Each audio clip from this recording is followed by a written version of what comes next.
کسی نے بکرا ذبح کرنے کی نیت کر لی، آیا جب اس کا کام پایا تکمیل تک مکمل ہو گیا، یعنی جس چیز کی اس نے منت مانی تھی کہ میرا بیٹا صحیح ہو گیا، درست ہو گیا، تندرست ہو گیا، تو میں 100 رکعت نفل کی نیت مان رہا ہوں، میں نے اس کو ادا کرنے ہیں، تو آیا اس میں تاخیر کرنا ضروری ہے یا نہیں؟ یعنی اس کا بیٹا تندرست ہو گیا، اللہ نے اس کو شفا یاب کر دیا، تو جب شفا یاب ہو گیا تو فقہا فرماتے ہیں کہ اب اس نے نیت مانی تھی، منت یہ کی تھی کہ میرا بیٹا صحت مند ہو گیا یا اسپتال سے گھر آ گیا، اس کو عافیت مل گئی، صحت مل گئی، تو میں 100 رکعت نفل کو ادا کروں گا۔ آئے یہ اس کے بعد فوراً ادا کرنا ضروری ہے یا اس میں تاخیر ہے؟ تو فقہا فرماتے ہیں کہ اللہ نے اس کے بیٹے کو صحت دے دی ہے، تو جب صحت مل گئی ہے تو اس کی منت پوری ہو چکی ہے، اب یہ 100 رکعت نفل کو ادا کرے۔ لیکن اگر کسی موقع سے تاخیر ہو گئی ہے، 5 دن گزر گئے، 5 مہینے گزر گئے، 10 دن گزر گئے، 10 سال گزر گئے، آئے یہ تاخیر کی وجہ سے اس کی منت میں فرق آئے گا یا نہیں، یا وہ نہ ادا کرے؟ تو فقہا فرماتے ہیں کہ چاہیے تو یہ تھا کہ جب بیٹا اس کا صحت مند ہو گیا ہے تو فوراً اس کو ادا کرے، لیکن اگر کسی وجہ سے تاخیر بھی ہو گئی ہے تو یہ اس کے ذمہ واجب ہے، یعنی جس وقت تک وہ ادا نہیں کرے گا وہ گناہگار کے زمرے میں آئے گا، اس لیے کہ منت ماننا جب اس نے ادا کی نہیں ہے تو یہ اس کے ذمہ واجب ہے،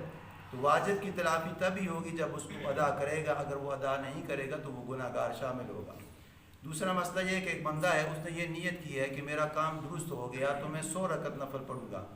اب اس بندے نے 100 رکعت نفل ادا نہیں کیے، 40 پڑھ لیے، 20 پڑھ لیے،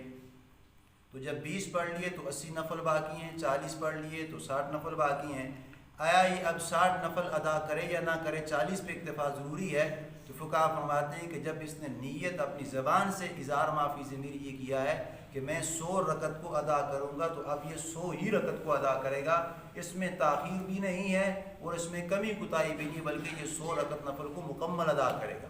اور دوسرا مسئلہ یہ ہے کہ ایک شخص ایسا ہے کہ اس نے نیت یہ کی ہے کہ فلاں کام درست ہو گیا، میں 40 رکعت نفل پڑھوں گا، اب وہ کام درست ہوتے ہوتے سال گزر گیا، سال کے بعد اس کا کام بہتر ہو گیا، جس کی اس نے منت مانی تھی کہ میرا فلاں کام ٹھیک ہو گیا تو میں اللہ کی رضا کے لیے 40 رکعت نفل کو ادا کروں گا۔ اب اس نے نیت یہ کی تھی کہ 40 رکعت نفل ادا کروں گا، لیکن آج اس نے نیت کی ہے کہ کام درست ہو گیا، 40 رکعت نفل کی نیت ادا کروں گا، لیکن وہ کام صحیح ہوا 2 سال بعد ہوا، 3 سال بعد ہوا، 5 سال بعد ہوا، لیکن اب یہ بھول گیا کہ میں نے منت جو مانی تھی 40 نفل مانی ہے یا 100 رکعت نفل مانی ہے یا 80 رکعت نفل مانی ہے، اب اس کو معلوم نہیں ہے کہ آج نیت کی ہے، کام درست ہوا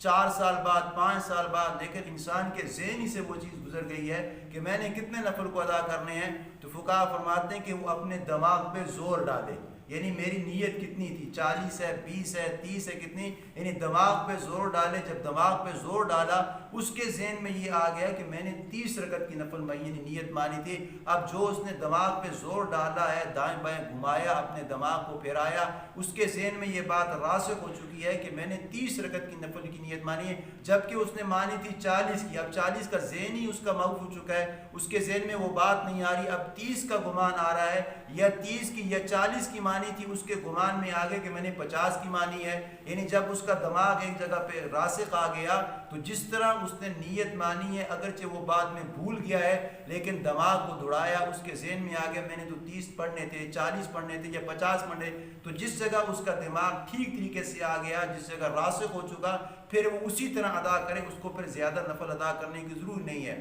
اور تیسرا مسئلہ یہ کہ ایک بندہ ہے، اس نے نفل کی نیت مانی ہے کہ میں 40 رکعت نفل کو ادا کروں گا، اب وہ 40 رکعت نفل کی بجائے 20 رکعت نفل پڑھ لیتا ہے، اور 20 کی جگہ وہ کہتا ہے کہ چلو میں کسی کو صدقہ خیرات کر لیتا ہوں، کوئی چیز تقسیم کر لیتا ہوں، آیا اس کی وہ جو نیت ہے 40 رکعت کی وہ 20 رکعت سے پوری ہوگی یا نہیں ہوگی، یا 20 نفل اس پڑھ لیے ہیں اور 20 کی جگہ اس نے پیسے دے دیے ہیں، تو کیا غرباء میں وہ پیسے اس کے نیت کے منت کے شامل ہوں گے نہیں ہوں گے؟ تو فقہا فرماتے ہیں کہ جو اس نے 20 رکعت کے پیسے دیے ہیں وہ اس میں کاؤنٹ نہیں کیا جائیں گے، بلکہ وہ 20 رکعت اس کے ذمہ واجب ہے، اس لیے کہ زبان سے اس نے یہ کہا تھا کہ میں 40 رکعت نیت کر رہا ہوں، 40 نفل میں نے پڑھنے ہیں، تو پھر 40 ہی پڑھنے ہیں، اس نے پھر 20 نہیں پڑھنے، 20 پڑھ لیے، 20 کے بعد وہ 20 کے پیسے دے رہا ہے،